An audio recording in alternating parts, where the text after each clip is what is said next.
가서 배워야 될까요? 작은 샵을 가서 배워야 될까요? 라고 고민을 하시는 분들도 많으신데 답은 이거예요. 내가 배우고 싶은 곳에 가서 배워라. 그게 가장 핵심인 것 같은데, 일단 그건 어떤 말씀이냐면, 작은 샵을 만약에 가서 배운다. 근데 이제 제가 이분한테 꼭 배우고 싶어요. 그래서 이분이 있는 샵으로 가서 이분의 모든 걸 나한테 다 배우고 전수받고 싶다. 그런 게 있으면은 작은 샵이든 큰 샵이든 일단 그분이 있는 곳에 가는 거고, 그게 아니고 내가 이분이 좀 더 이런 스킬이 뛰어난 분인지, 이분이 어떤 스킬이 뛰어난 분인지를 모르는 상태에서 나는 취업을 해야 된다 라고 하면 디자이너 수가 조금 그래도 웬만큼 있는 곳으로 가시는 게 조금 더 확률적으로는 여러 가지 방면으로 좀 배울 수 있는 게 많아지는 거죠. 왜냐면 예를 들어서 나는 어떤 분이 잘하고 어떤 분이 어떻게 하는 분인지를 몰라. 근데 그 상태에서 두 분이 있는 샵이라든지 한 분이 있는 샵을 가서 배워버리면 그분이 사실 내가 하는 디자이너의 모든 건데 그 사람이랑 똑같이밖에 될 수가 없거든요. 근데 그분이 좋으면 진짜 운이 좋은 건데, 그분이 한정된 기술로만 이제 고객님들을 대하는 분이라든지, 만약에 그런 분이라면 저는 그런 사람이 될 수밖에 없거든요. 그 사람이 나쁘다는 게 아니고 그 똑같은 사람이 될 수밖에 없다는 거죠. 그러니까 차라리 조금 더 이제 디자이너의 수가 많은 곳에 가서, 이분은 커트를 잘하고 커트 고객님이 굉장히 많은 것 같아. 그러면 그분한테 사실 커트의 기술이라든지 어떤 모양이 예쁜 건지도 좀 더 가서 볼 수도 있고, 이분은 펌 고객님이 되게 많아. 근데 펌은 이렇게 했을 때 어떻게 이렇게 고데기한 것처럼 나왔지? 하고선 배우고 싶어. 그러면 이분한테 가서는 이제 펌 하실 때마다 이제 뒤에 가서 이제 막 서브도 많이 보고 하면서 배우는 거죠. 그리고 어떤 분은 염색이 어떻게 이렇게 고객님들이 원하는 대로 딱딱딱 나오고, 고객님 피부톤에 이렇게 맞춰서 어떻게 또 상담도 잘하지? 뭐 이런 느낌이면 또 거기 가서 그분한테 또 염색에 대한 그런 것들을 많이 배우고, 그렇게 하면 사실 저거를 다 배울 수 있는 게 그런 기회가 생기는 거죠. 그러니까 선택을 하실 때는 이제 디자이너를 보고 그 샵을 갈지, 아니면은 디자이너를 이제 내가 이분한테 배우고 싶다 이런 게 특별히 없다면 조금 더 이제 다양한 선생님들이 있는 곳으로 가서 배울지, 그런 걸 정하면 좋으실 것 같아요.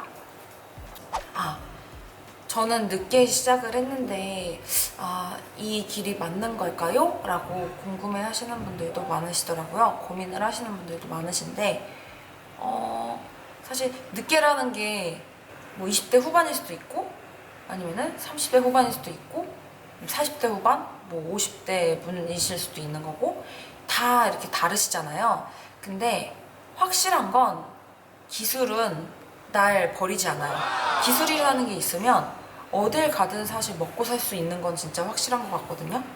늦었다고 생각을 해도 내가 열정만 좀 확실하다, 난 이게 진짜 꼭 하고 싶고 이 기술을 난 확실히 얻어서 내가 어딜 가든 내 기술로 먹고 살 수 있는 사람이 확실히 되고 싶다라고 하신다면, 마음먹은 순간에 바로 얼른 시작을 하시는 게 좋으실 것 같아요.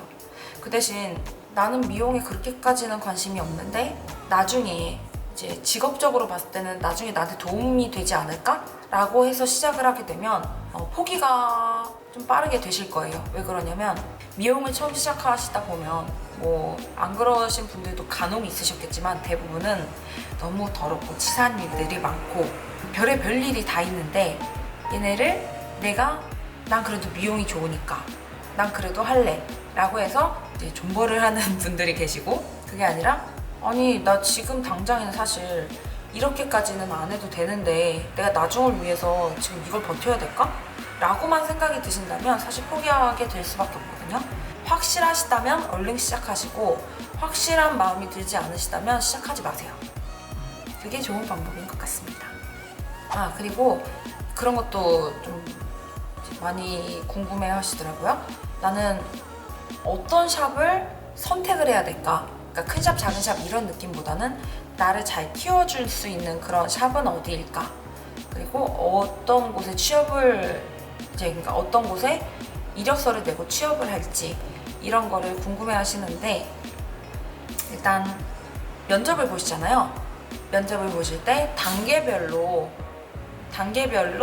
내가 뭐 1단계 때는 샴푸, 그리고 뭐 CS 교육, 그리고 2단계 때는 뭐 와인딩, 펌 와인딩, 뭐 3단계 때는 염색, 뭐 컬러 차트 배운다든지, 뭐 염색에 뭐 모든 걸 배운다든지 아니면은 모발의 생성 주기라든지 드라이, 아이롱, 커트 뭐 이런 식으로 단계별로 짜임이 있게 교육이 들어가는 곳으로 들어가시는 게 좋으실 것 같고요.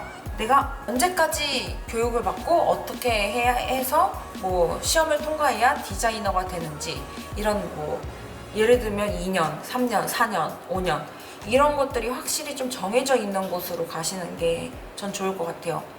사실 처음에 면접 볼 때 저는 그러면 혹시 뭐 몇 단계를 거쳐서 얼마나 있어야 디자이너가 될 수 있을까요? 라고 물어보는 거에 대해서 면접을 보시는 분이 야, 거만한데? 라고는 생각하실 수는 있어요. 근데 그거는 이제 그분의 이제 생각에 따른 거고요. 분명한 건 나는 내가 챙겨야 되는 거지. 만약에 디자이너가 언제쯤 되는지 그거 좀 물어보면은 너무 좀 내가 너무 재고 따지는 것 같아 보일까? 라고 보일까봐 그걸 물어보지 않았어.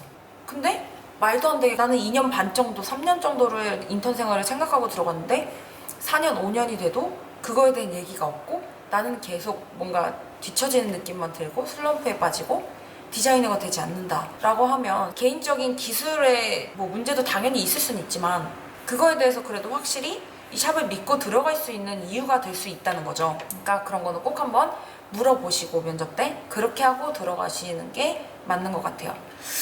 그리고 얼마 전에 다른 고객님 얼마 전에 이제 어떤 구독자분께서 질문을 해주셨는데 디자이너가 되려면 어떤 거를 열심히 뭐 해야 될까요? 제가 그 뜻으로 이해를 했는데 디자이너가 되려면 어떤 걸 열심히 해야 될까요? 사실 디자이너로서 사실 중요한 건 소통, 실력 그게 다인 것 같은데? 소통, 실력? 그거면 될 것 같아요. 근데 그런 걸 어떻게 키우냐, 일단 스텝이라는 거는 디자이너가 되기 전에 많은 것들을 배우는 단계인 거잖아요. 그 단계에서는 고객님들의 머리를 만질 기회도 되게 많고요. 왜냐면 샴푸 먼저 시작하는 경우가 대부분이니까 샴푸 먼저 하시고 뭐 클리닉 이렇게 같이 진행을 하고 이러는 가운데에서 너무 선생님만 이렇게 얘기하는 것보다 선생님 그리고 고객님 그러니까 스텝 이렇게 해서 3명이서 좀 얘기도 재밌게 하고 하다 보면 소통의 능력을 배우게 돼요. 그러니까 소통하는 방법을 배우게 돼요. 그리고 고객님을 사실 처음 딱 샴푸대로 데리고 가면서 고객님의 머리를 먼저 만지는 게 스텝이 되는 경우가 많기 때문에 만지면서 고객님을 릴렉스 시켜드리는 거예요. 고객님 오늘은 뭐 머리 어떻게 하고 싶으셔서 오셨어요? 이러면서 한마디 한마디 하게 되면 처음에는 사실 말을 거는 거에 대해서 너무 불편하고 어떻게 해야 될지 모르는 분이었어도 언젠가부터는 내가 이 사람이랑 이렇게 대화하는 게 너무 자연스러워지는구나. 어떤 고객님이 오셔도 나는 이분을 조금 더 릴렉스 시켜드릴 수가 있구나 라는 거를 스스로 좀 깨닫게 돼요. 그래서 소통하는 능력이 굉장히 중요해요. 그리고 디자이너가 되려면 소통하는 게 또 중요한 이유가 고객님들이 원하는 게 뭔지를 알아야 되는데 그 고객님들이 원하는 걸 알아내기 위해선 이 사람이 자기의 마음을 펼쳐야 되는 거죠. 고객님이.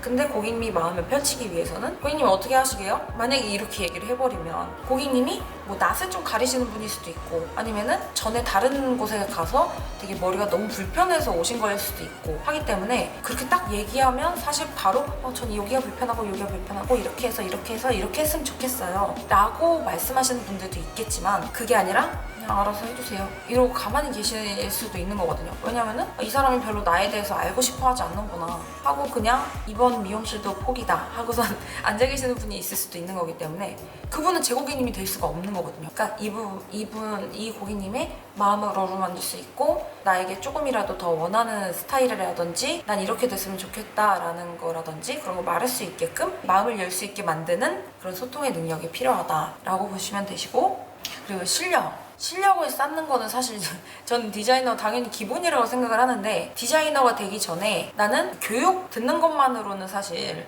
많은 걸 다 내 걸로 만들 수는 없거든요. 왜냐면 교육 때는 사실 뭐 일주일에 한 번일 수도 있고 일주일에 2번일 수도 있지만 그때그때 하는 것마다 잠깐 하고 바로 사실 다음 단계로 넘어가는데 그럼 이 잠깐 한 게 내게 되냐? 아니잖아요. 이건 무조건 많이 연습하고 내 걸 만들어 놓은 상태에서 다음 거를 넘어가도 사실 이게 기억날까 말까인데, 그러니까 무조건 연습 많이 하셔서 실력을 최대한 많이 쌓아놓고 그러시고선 디자이너가 되면 돈 많이 버는 디자이너가 고객님들이 많이 찾아주시고 그런 디자이너가 될 수 있을 거라 생각이 됩니다. 더 궁금하신 게 있으시다면 댓글 주시고요. 오늘도 많은 도움이 되셨길 바랍니다. 감사합니다.